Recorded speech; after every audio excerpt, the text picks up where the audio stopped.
Welcome to Tai Chi Basics to improve balance and fall reduction. We're going to start with something that's typical to most Tai Chi practices, regardless of the family or the school you learn from. And that's going to be stance and something called Tai Chi walking. We're going to look at a stance first called the horse riding stance. And I'm in that horse riding stance now. I'm going to have my feet about shoulder width apart, my toes are pointing forward, and it's important that my knees and my toes are basically in the same direction. I could play a little bit if I wanted to externally rotate my hips to be more comfortable, that's fine. So somewhere between a straight midline, center line position for my feet, and then slightly externally rotated, comfort level. Second point is I want contact to the ground. I want to feel fully rooted, fully stable. And I do that by focusing on the plantar surface of both my feet. I'm going to focus on the middle of the calcaneus, the middle of the first metatarsal phalangeal joint, and the middle of the distal phalanx of the great toe. I'm going to consider them from the calcaneus forward. Nail 1, nail 2, nail 3. I want to feel that grounded. I could even squeeze my toes a little bit so I could feel that in there. So I'm starting from the ground up. I want to feel that contact. Obviously at home you're using shoes. I'm just using this so you can zoom in to get a little better feel of what I'm doing. I know those three contact points are different than from what we're taught. We're usually taught the triangle, the first metatarsal phalangeal joint and maybe the fifth metatarsal phalangeal joint in the calcaneus. Try this, you'll feel it much different. And this is in more traditional Chinese martial arts, probably dating back to the 1500s. You can feel the difference when you practice the grounding and rooting. It really helps with that initial grounding aspect. As we go up, I want you to pay attention to my knees. They are not locked out straight. I have a slight bend to it. So knees are slightly bent. We're going to work up. As I go to my hips, I don't want anterior pelvic tilt. I want a little bit of posterior pelvic tilt. So I can feel my sacrum, my coccyx sort of drop inferiorly.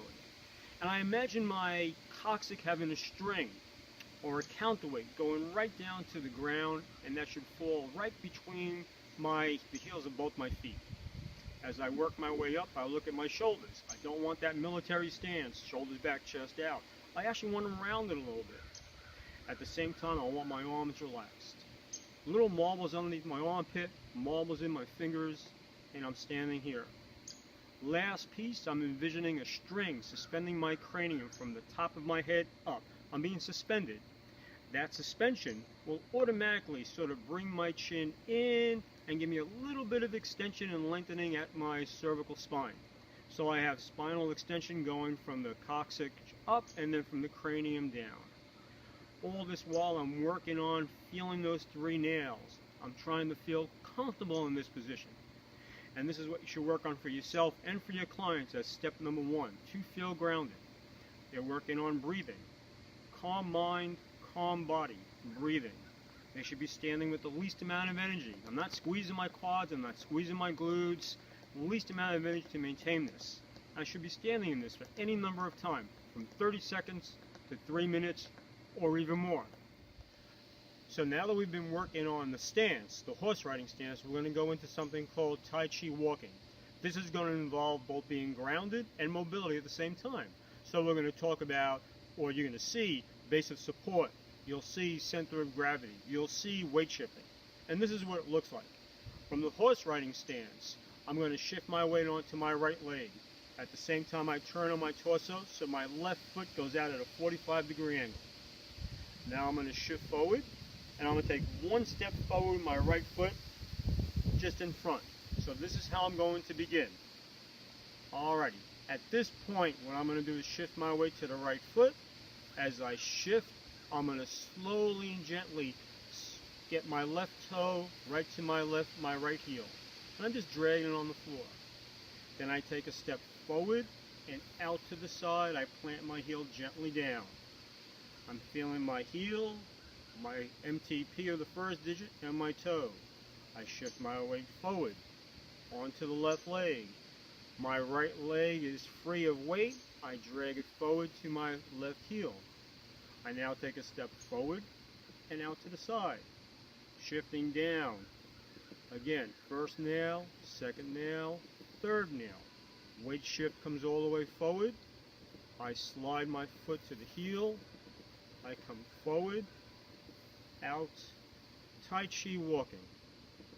We'll take a few examples here. Slow, mindful step. Shifting weight. Base of support. Center of gravity. Weight shifting.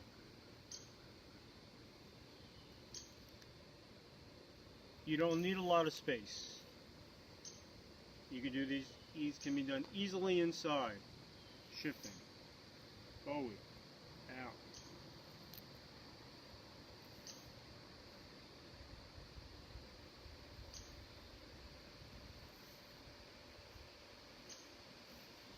Tai Chi walking. Between working on your stance and working on your Tai Chi walking, you'll be able to improve not only your balance, but your client's balance as well. And you then integrate this into your Tai Chi forms, regardless of the Tai Chi school and practice that you have. I hope this was helpful. If you have any questions, please send them on over. Thank you.